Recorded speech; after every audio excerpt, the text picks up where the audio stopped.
Hello dear students, previous video में हमने आप लोगों को पढ़ाया था पार्चुरेशन लैक्टेशन। वो वहाँ पे क्या हो गया, थर्ड चैप्टर कंप्लीट हो गया, ह्यूमन रिप्रोडक्शन।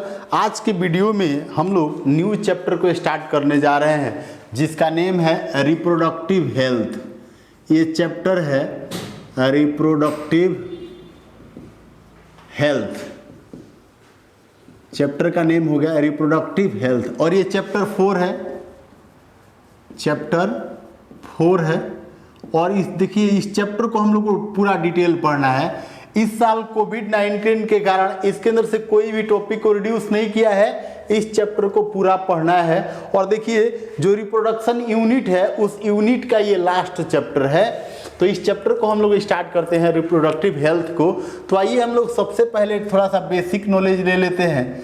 रिप्रोडक्टिव हेल्थ का डिफिनीशन क्या होगा? रिप्रोडक्टिव हेल्थ देखिए अकॉर्डिंग टू WHO ने हेल्थ को भी डिफाइंड किया है, रिप्रोडक्टिव हेल्थ को भी डिफाइंड किया है। तो यहाँ में हम लोग ले लेते हैं according to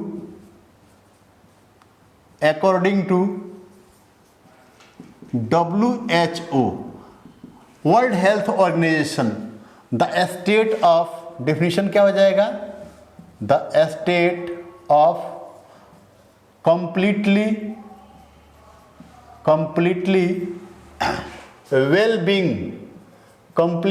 well-being of all the aspects of reproductive system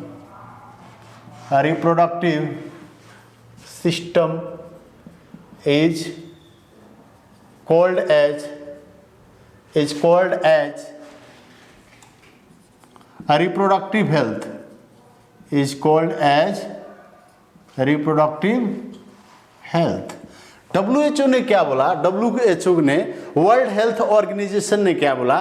the state of completely wellbeing, the state of completely wellbeing of all the aspects of reproductive system is called as reproductive health। तो यहाँ पे हम लोग देखेंगे कौन कौन सा aspect है, एस्पेक्ट्स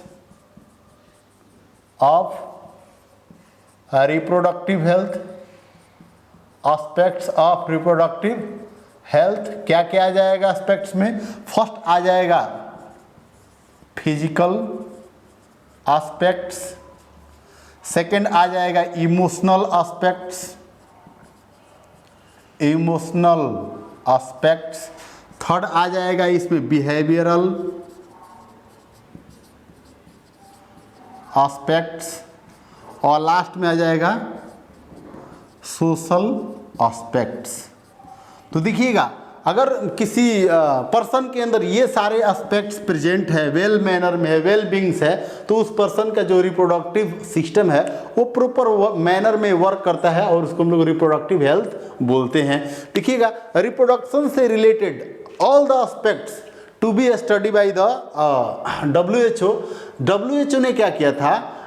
पूरे एस्पेक्ट्स का अच्छे से स्टडी करने के लिए, अच्छे से इसको नॉलेज रखने के लिए इंडिया ने देखिए क्या किया, first time nation wise family planning started by the India. First of all यहाँ पे ऐसे भी नोट कर सकते हैं, ऐसे भी यहाँ पे हम लोग एक टर्म यहाँ से रिलेटेड पढ़ेंगे। सबसे पहले देखिए ये मैंने बताया रिप्रोडक्टिव हेल्थ का डिफिनीशन बताया। अब हम लोग को यहाँ पे सबसे पहले ध्यान देना होगा कि रिप्रोडक्टिव हेल्थ से रिलेटेड क्या क्या प्रॉब्लम हो सकता है। सबसे पहले प्रॉब्लम का बात करेंगे, फिर उस प्रॉब्लम का हम लोग स्ट्रेटजीज पढ़ेंगे कि उस प्रॉब्लम को हटाने के लिए स्ट्रेटजीज क्या है। तो यहाँ पे हम लोग देखेंगे problems related with reproductive health और रिप्रोडक्शन ऐसे भी बोल सकते हैं। सबसे पहला प्रॉब्लम आज जो सोसाइटी में है हम लोगों का, लैक ऑफ अवेयरनेस। देखिएगा बहुत शॉर्ट में नोट कर रहा हूं लेकिन यहाँ पे डिटेल आप समझते चलिए। लैक ऑफ अवेयरनेस, लोग के अंदर लोग अवेयर नहीं है, पीपल अवेयर नहीं है रिप्रोडक्शन से जो टर्म है, रिप्रोडक्शन का जो फंक्शनिंग है उससे रिलेटेड पीपल जो है अवेयर नहीं है कि जैसे रिप्रोडक्टिव सिस्टम सही वर्क कर रहा है कि नहीं, या रिप्रोडक्टिव सिस्टम में कोई डिजीज हो गया तो उसको डॉक्टर से दिखाने में भी क्या करेंगे, शर्माते हैं, शर्माएंगे, साइनेस उनके अंदर आ जाता है। वो बहुत सारे टर्म को अपने अंदर हिडन करके रखते हैं, सोसाइटी के अंदर उसको बताते नहीं है, डॉक्टर से नहीं बताएंगे या अपने नेबर से नहीं बताएंगे। इससे क्या होता है, प्रॉब्लम क्रिएट होता है। सेकंड प्रॉब्लम ये आ जाएगा कि अगर रिप्रोडक्टिव हेल्थ से रिलेटेड प्रॉब्लम्स है, एक और प्रॉब्लम है रिप्रोडक्शन से रिलेटेड, पॉपुलेशन एक्सप्लोजन।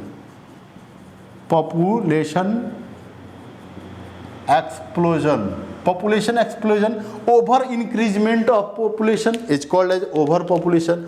पॉपुलेशन क्या है, over increment of human population.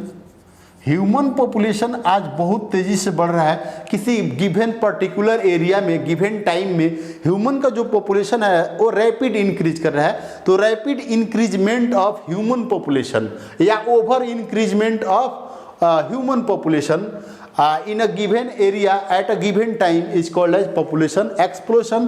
तो ये भी क्या है, रिप्रोडक्टिव हेल्थ से रिलेटेड एक प्रॉब्लम है, रिप्रोडक्शन से रिलेटेड ये प्रॉब्लम है। मतलब ये ओवर एक्सप्लोजन, पॉपुलेशन एक्सप्लोजन, ये क्या कर सकता है, बहुत सारा जो प्रॉब्लम्स है वो सोसाइटी के अंदर क्रिएट कर सकता है। ज़्यादा पॉपुलेशन अगर बढ़ेगा तो फूड का स्कार्सिटी होने लगेगा, रहने के लिए जो एक हैबिटेट है उसका स्कार्सिटी होने लगेगा, जॉब्स हमको नहीं मिल सकता है, जो गवर्नमेंट फैसिलिटीज अवेलेबल कराएगा वो सब नहीं मिल पाएगा।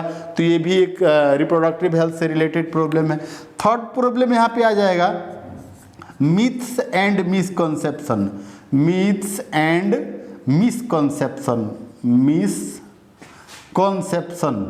लोगों के अंदर मिथ एंड मिसकॉन्सेप्शन, गलत विचारधारा, एक गलत सोच है कि जो पॉपुलेशन बढ़ रहा है तो ये गॉड का दिया हुआ है, एक गिफ्ट है, हमको इसको लेना चाहिए, हमारा इसमें कोई रोल नहीं है। ये एक मिसकॉन्सेप्शन है जो प्रॉब्लम क्रिएट कर रहा है आज। एक और प्रॉब्लम है lack of awareness about STDs.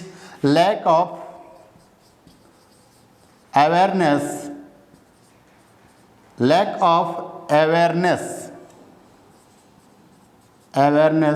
about STDs। मैं STDs के बारे में डिटेल आप लोगों को पढ़ाऊंगा। Lack of awareness about STDs। तो यहाँ पे देखिएगा, ये जो STDs है इसको बोलते हैं सेक्सुअली ट्रांसमिटेड डिजीज। तो यहाँ पे थोड़ा सा मैं लिख दे रहा हूँ, इसका STDs क्या है, ये सेक्सुअली ट्रांसमिटेड डिजीज है, इसके बारे में मैं डिटेल में पढ़ाऊंगा। तो ये सारा प्रॉब्लम्स है, ये सब प्रॉब्लम से बचने के लिए स्ट्रेटजीज क्या है, इसको हम लोग देख लेते हैं। Strategies to solve the problem related with reproductive health. तो आइए इसके बाद हम लोग देखते हैं स्ट्रेटजीज, क्या क्या स्ट्रेटजीज है।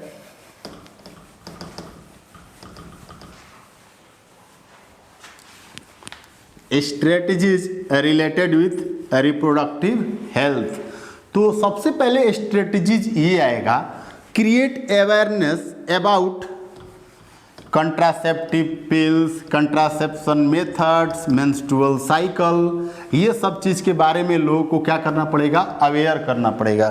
तो यहाँ पे हम लोग हेडिंग कर लेते हैं strategies to solve the problems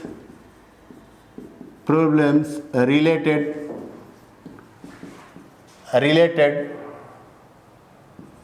with reproductive health और सिस्टम और रिप्रोडक्शन, यहाँ पे बोल सकते हैं। तो सबसे यहाँ पे फर्स्ट हम कर दे रहे हैं, यहाँ पे क्रिएट अवेयरनेस इन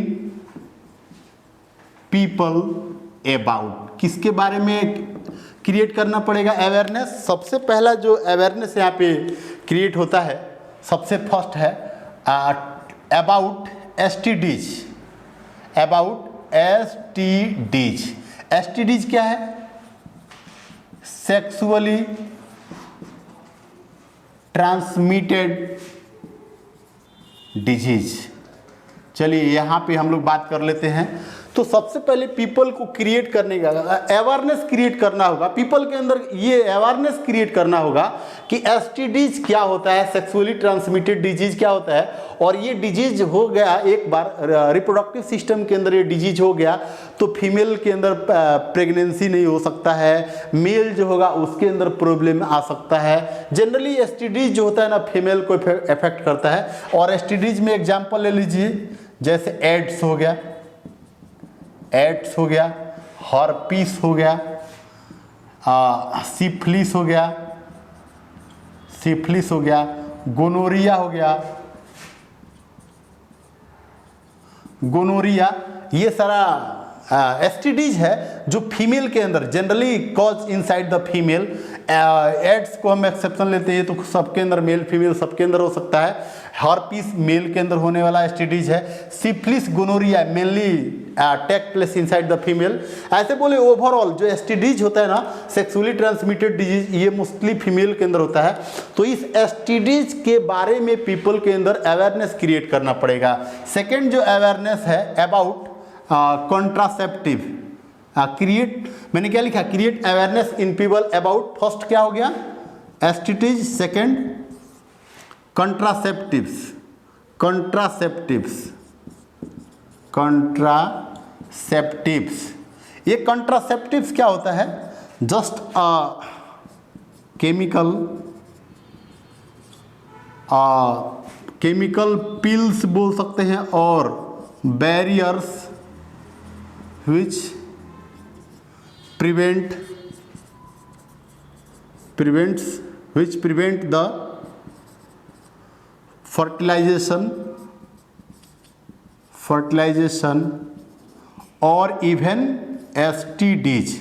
ये क्या करता है? फर्टिलाइजेशन और एसटीडीज को प्रिवेंट करता है। तो कॉन्ट्रासेप्टिव्स के बारे में भी पीपल को क्या करना है? अवेयर करना है। जो फोर्थ कंडीशन है to aware about menstruation, people को मेंस्ट्रुएशन के बारे में भी अवेयर करना है। मेंस्ट्रुएशन ये जनरली एक फीमेल के अंदर होने वाला नॉर्मल एक मेटाबॉलिक फंक्शन है। और नॉर्मल मेटाबॉलिक फंक्शन ऐसे बोल सकते हैं और नॉर्मल फंक्शनिंग या normal function inside the female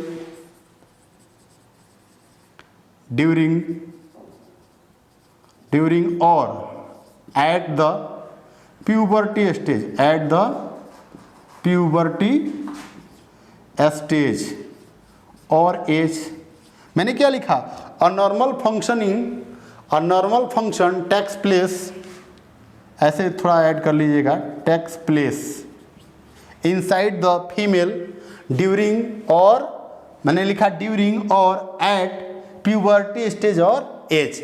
तो इसमें क्या होता है? इसको हम लोग बोलते हैं मेंस्ट्रुएशन। मेंस्ट्रुएशन आपको पढ़ाया है हमने, ह्यूमन रिप्रोडक्शन में मेंस्ट्रुएशन को डिटेल पढ़ाया है। इसमें क्या होता है? फीमेल के वेजाइना से नॉर्मल ब्लीडिंग होता है। फर्स्ट मेंस्ट्रुएशन को मिनार्की बोलते हैं और जब मेंस्ट्रुएशन स्टॉप होता है उसको मिनोपॉज बोलते हैं।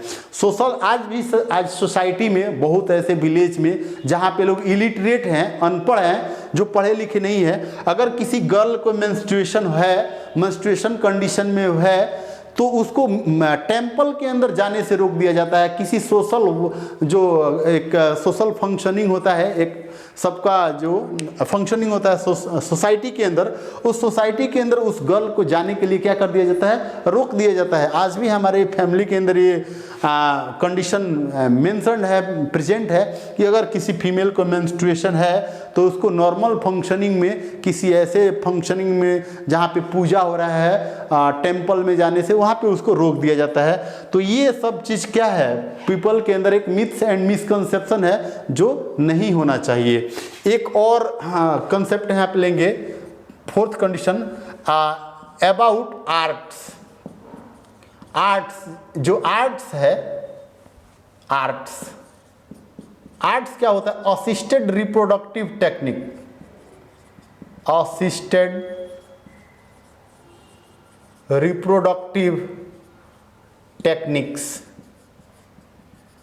तो यहां पे ध्यान दीजिएगा स्टूडेंट, आर्ट्स के बारे में भी पीपल को क्या करना चाहिए? अवेयर करना चाहिए। असिस्टेड रिप्रोडक्टिव टेक्निक क्या होता है? सपोज कोई फीमेल है और उसका मैरिज हुए ज़्यादा दिन तक हो गया, या कोई मेल है और उसको मैरिज हुए ज़्यादा दिन तक हो गया, तो उस कंडीशन में वो क्या करता है कि किसी दूसरे के बच्चे को गोद ले लेता है, असिस्ट कर लेता है, या जैसे सरोगेट मदर हो गया तो किसी नॉर्मल मेल का स्पर्म ले करके और फीमेल के अंदर जो फर्टिलाइजेशन कराया जाता है, जाइगोट का ट्रांसप्लांटेशन किया जाता है, वैसा फीमेल जो कभी माँ नहीं बन सकती है फ्यूचर में, उस फीमेल के अंदर क्या किया जाता है? आर्टिफिशियल तरीके से स्पर्म और एग को फर्टिलाइज करके जाइगोट को उसके यूट्रस के अंदर डाल दिया जाता है और फिर नॉर्मल एम्ब्रियोनिक डेवलपमेंट होता है जिससे फिटस का फॉर्मेशन होता है। या ऐसे कंडीशन कि किसी बच्चे को माँ क्या कर लेती है? गोद ले लेती है।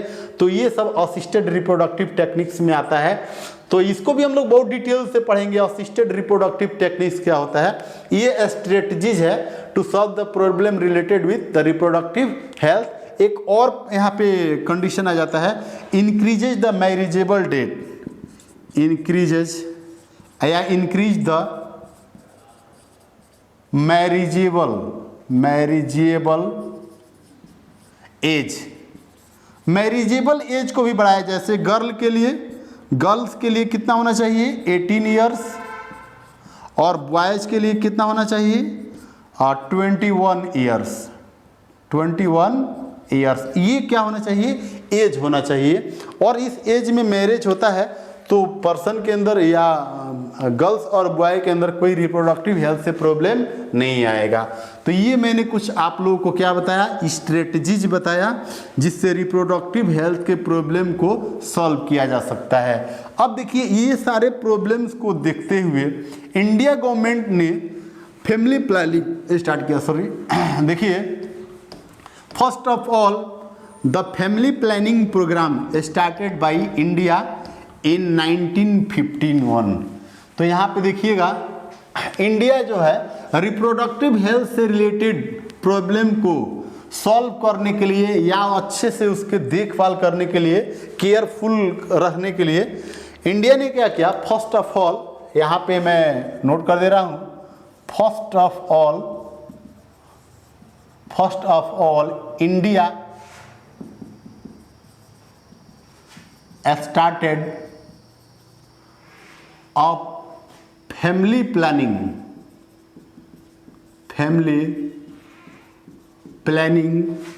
प्रोग्राम। ये नेशन वाइज वर्क शुरू हुआ पूरे वर्ल्ड में। ये फैमिली प्लानिंग प्रोग्राम जो है नेशन वाइज हुआ, लेकिन सबसे पहले इस फैमिली प्लानिंग प्रोग्राम को किसने स्टार्ट किया था? इंडिया ने स्टार्ट किया था। कब किया था? इन 1951 जीके से रिलेटेड ये क्वेश्चन है और कितना बार एग्जाम में भी आ भी चुका है। तो आप लोग इस टर्म को याद रखिएगा, फैमिली प्लानिंग प्रोग्राम सबसे पहले कौन कंट्री स्टार्ट किया था? फैमिली प्लानिंग प्रोग्राम को किसने स्टार्ट किया था? इंडिया ने स्टार्ट किया था। कब? 1951 में। और यहाँ पे देखा गया कि इंडिया ने जो स्लोगन दिया था इसमें, एक्चुअली ये जो फैमिली प्लानिंग प्रोग्राम इसने नेम दिया था, ये ओल्ड नेम था और इसका न्यू और मॉडर्न नेम क्या रखा? Modern name. आज के टाइम में इसका नेम क्या है? रिप्रोडक्टिव। देखिएगा नेम क्या है? Reproductive and child health care programme. Child health care programme. आज के टाइम में ये जो ओल्ड नेम है फैमिली प्लानिंग प्रोग्राम, इसी का नेम न्यू नेम है reproductive and child health care programme. और इसके अकॉर्डिंग रिप्रोडक्टिव हेल्थ का देखभाल किया जाता है कि रिप्रोडक्टिव हेल्थ जो है वो सही मैनर में वर्क कर रहा है कि नहीं। तो ये फैमिली प्लानिंग प्रोग्राम, और इसका स्लोगन है हम दो। इसका एक स्लोगन है हम दो हमारे दो, हम दो हमारे दो। ऐसे ये बुक्स के अंदर लिखा हुआ है हम दो, मतलब हम दो हैं और हमारे बच्चे भी क्या हैं, दो। ये डू मत पढ़िएगा आप लोग, ये डू मत पढ़िएगा, दो मतलब दो मतलब टू, इससे रिलेटेड आप टर्म समझिएगा। ये टू इसका मतलब क्या, टू समझिएगा आप लोग। मतलब हम भी दो हैं, मतलब मेल फीमेल, और हमारे बच्चे भी कितने होने चाहिए, दो। लेकिन अभी रिसेंटली क्या ये दिया गया है, रिसेंटली कि ये हम दो हमारे वन। आजकल ये रिसेंटली ये स्लोगन दिया जा रहा है, लेकिन बुक्स के अंदर ये जो स्लोगन है वो मेंशन नहीं है। तो यहाँ पे दो का मतलब क्या हो गया, टू, यहाँ पे वन, तो समझ ही रहे हैं। तो ये सब क्यों किया गया, ये सब इसका मेन पर्पज क्या था, purpose to control the over population, to control the over population. तो देखिएगा इस पॉपुलेशन को कंट्रोल करने के लिए सारा सब क्या दिया गया, स्लोगन दिया गया, और भी क्या कर गया, और ये सब चीज पॉपुलेशन को कंट्रोल करने के लिए और क्या क्या लोगों को अवार क्या किया गया, to educate the people about reproductive health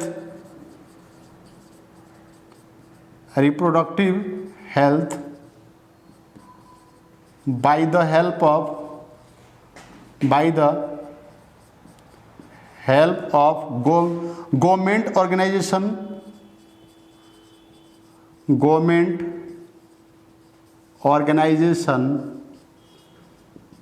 and non-government organization and government and non-government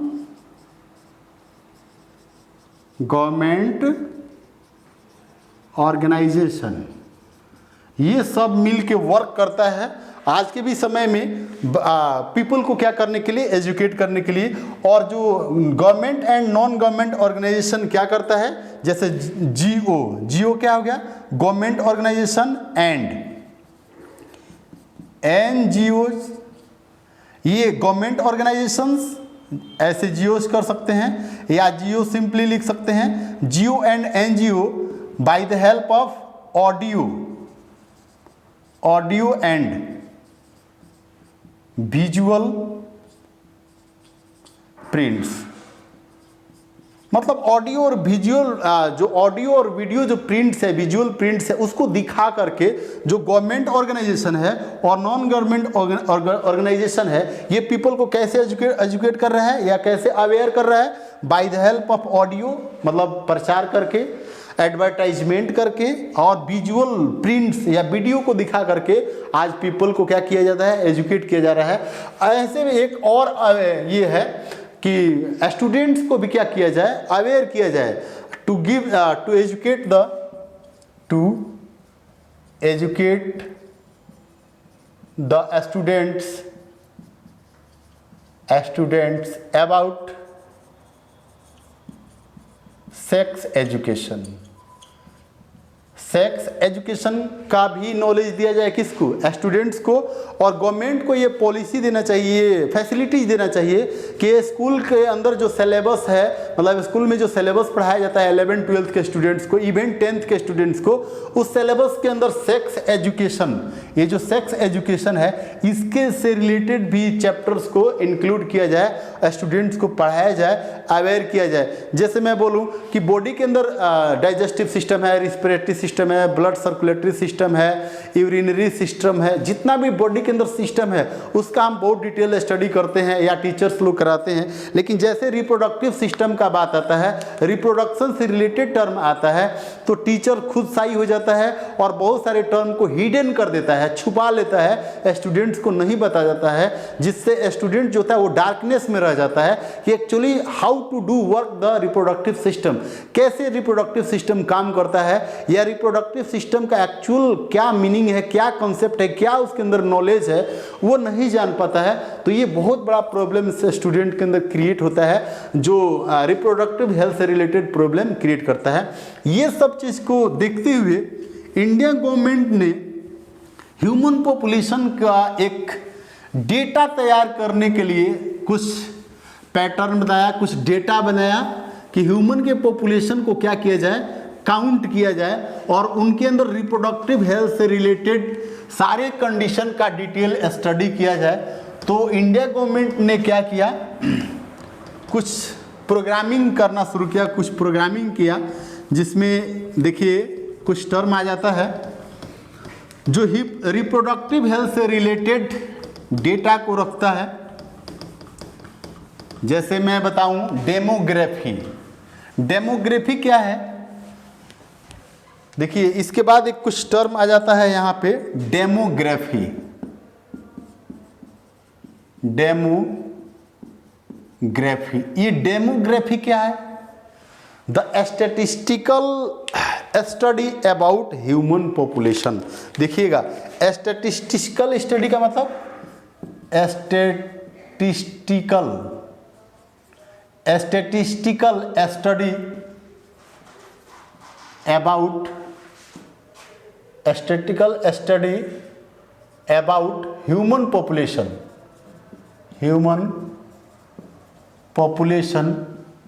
is called as demography. क्या बोलते हैं इसको, डेमोग्राफी बोलते हैं। और डेमोग्राफी के अंदर ही एक टर्म आ जाता है सेंसस। स्टूडेंट देखिएगा, इस टर्म को आप लोग को समझना बहुत जरूरी है। सेंसस क्या होता है, ये सेंसस जो होता है ना, ये डेमोग्राफी के ही अंदर का एक टर्म है। सेंसस मीन्स क्या होता है, the systematic collecting data of human population, या मैं बोलूँ सिस्टमेटिकली ऐसे बोलते हैं, या systematic collection of data of human population is called as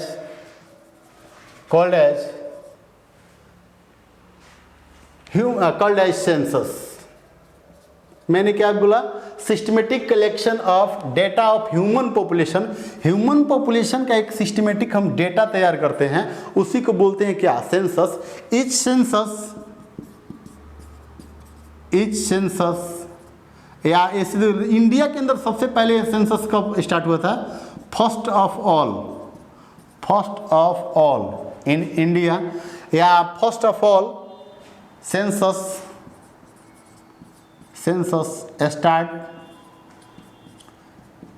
starts in India at 1871। ये आप याद रखिएगा, ये आप ईयर याद रखिएगा। मैंने क्या लिखा, first of all census starts in India at 1871। सबसे पहले इंडिया के अंदर जो सेंसस स्टार्ट हुआ था वो 1871 में स्टार्ट हुआ था। और एक टर्म यहाँ पे और लिख दे रहा हूँ, each census take in every 10 year. हर एक सेंसस कितने साल में लिया जाता है, 10 ईयर में लिया जाता है। तो देखिएगा, जो फर्स्ट सेंसस हुआ था वो 1871 में हुआ था। आज के समय में, आज का जो लास्ट सेंसस हुआ है, 15th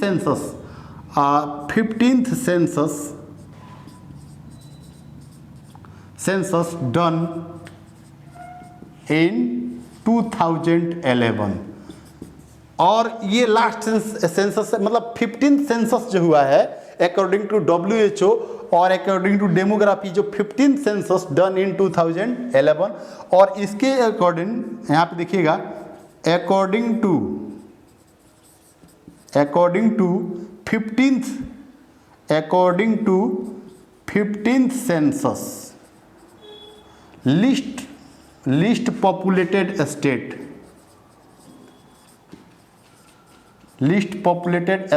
is सिक्किम। कौन सा है? सिक्किम। ये जीके का क्वेश्चन है। और according to 15th census most populated state, according to 15th census the most populated state is UP. जैसे मैं बोलूं according to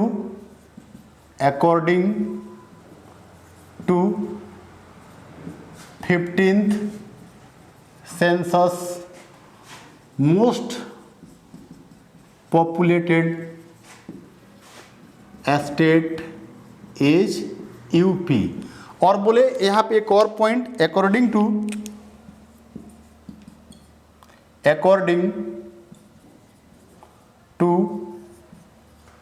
15th census total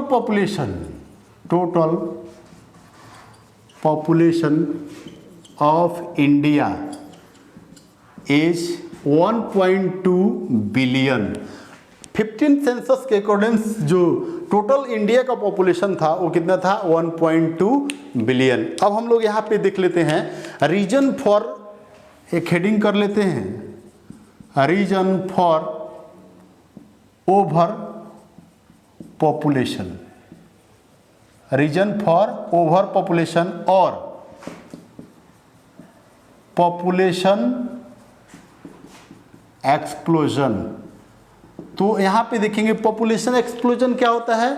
the rapid increment of human population in a given area per unit time, उसको बोलते हैं population explosion. जैसे यहाँ पे थोड़ा आप डिफिनीशन दे भी सकते हैं, rapid increment of human population at a given time in a given area, इसी को बोलते हैं पॉपुलेशन एक्सप्लोजन। इसका रीजन क्या है? सबसे फर्स्ट रीजन है बेटर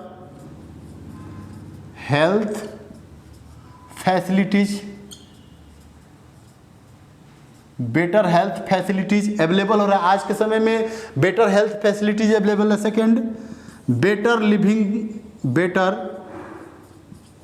लिविंग कंडीशन। और क्या है? थर्ड क्या है? Decrease in infant mortality rate, decrease in infant mortality rate, जिसको हम लोग बोलते हैं IMR। और एक और कंडीशन ले लीजिए, decrease in maternal mortality rate,